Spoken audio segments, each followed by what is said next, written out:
নমস্কার বন্ধুরা, আবার একটা নতুন রেসিপি নিয়ে চলে এসেছি। আজকে একদম নতুন রেসিপি।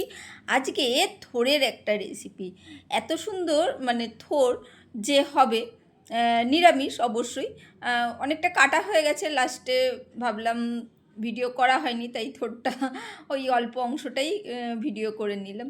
থোড়টাকে কুচি কুচি করে কেটে নিয়েছি, যেমন কাটাটা দেখায়নি, ঠিক আছে। ভালো করে কেটে একটু লবণ আর হালকা হলুদ দিয়ে জলের মধ্যে ভিজিয়ে রেখেছি, যাতে থোড়টা যতটা সাদা থাকে। জানোই তো থোড় খুবই কালো হয়ে যায়, এক থালা ভাত নিমেষে শেষ হয়ে যাবে। এখানে আমি থোড়টাকে সেদ্ধ করে নেবো, তাই প্রেশার কুকারে দিয়ে দিচ্ছি। প্রেশার কুকারে একটু লবণ, একটু হলুদ গুঁড়ো দিয়ে প্রেশার কুকারে আমরা ওই একটা সিটি দিলেই হয়ে যাবে। যদি পুরনো থোড় হয় তাহলে অবশ্যই দুটো দিয়ে দেবে। আর এখানে মিক্সির বাটিতে 1 চামচ সাদা সর্ষে দিয়েছি, একটু বড় চামচের 1 চামচ সাদা সর্ষে দিয়েছি। আর সেটাকে একটু লবণ দিয়ে দেখো গুঁড়ো করে নিয়েছি, ঠিক আছে। তাতে কি হবে, একটু তেতোটা কম হবে। আর এখানে কাঁচা লঙ্কা দিয়েছি, দিয়ে সামান্য একটু জল দিয়ে এটাকে আরেকবার পেস্ট করে নেব। পেস্ট করা হয়ে গেছে। এরপরে এইদিকে থোড়গুলোকেও কিন্তু আমার সেদ্ধ করে জল ঝরিয়ে বের করে নিয়েছি। প্রেশার কুকারে ইউজ করেছি, তাড়াতাড়ি সেদ্ধ হয়ে যাবে, গ্যাসটা কম পুড়বে। আর এখানে মিক্সির বাটির মধ্যে আমি একবার ঘুরিয়ে নিয়েছি।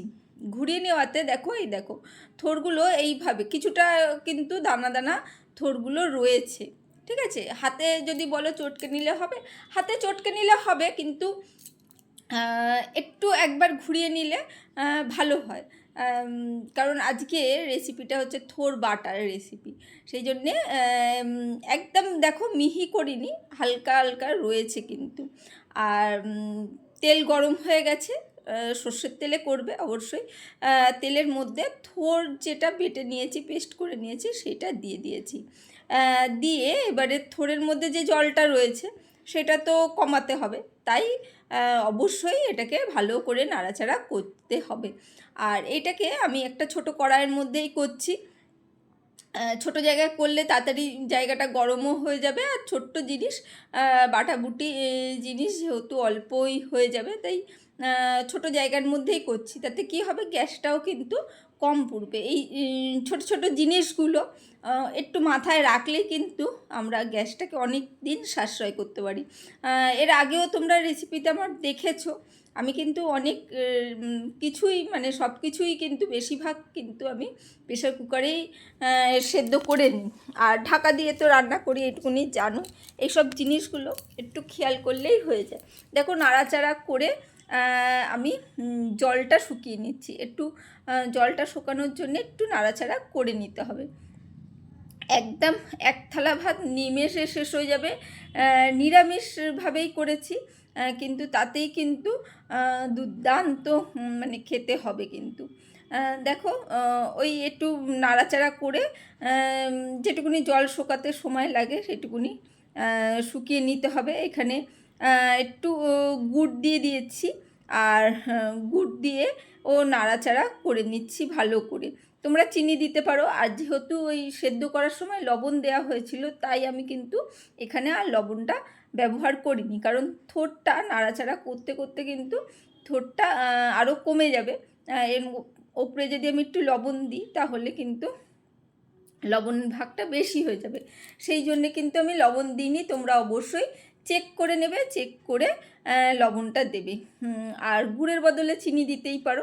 আমি গুড় দিয়ে ভালো করে নাড়াচাড়া করে নিচ্ছি। আর তোমরা যদি চাও অবশ্যই একটু হলুদ গুঁড়ো দিতে পারো, আমি এখানে হলুদ গুঁড়ো দিইনি। আর এখানে সর্ষে বাটাটা দিয়ে দিয়েছি, একদম সিম্পলভাবে করেছি, তাতেই কিন্তু অসাধারণ খেতে হয়েছিল। একবার এই নিরামিষ দিনে এইভাবেই করে দেখবে। সর্ষে বাটাটাও কিন্তু খুব বেশি দিইনি।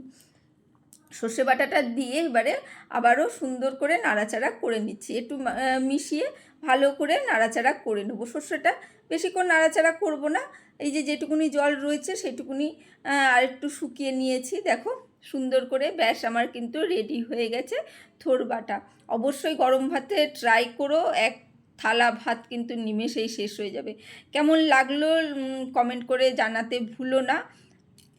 যারা কোনো দিন থোড় বাটা করে খাওনি তারা এইভাবে থোড় বাটা একদম করে খেও। আর আমি সবসময় যেটা বলি, যে জিনিসটা ভালো হয় না সেটা কিন্তু আমি শেয়ার করি না। চলো আজকের জন্য টাটা, বাই বাই। ভালো থেকো, সুস্থ থেকো, বাই বাই।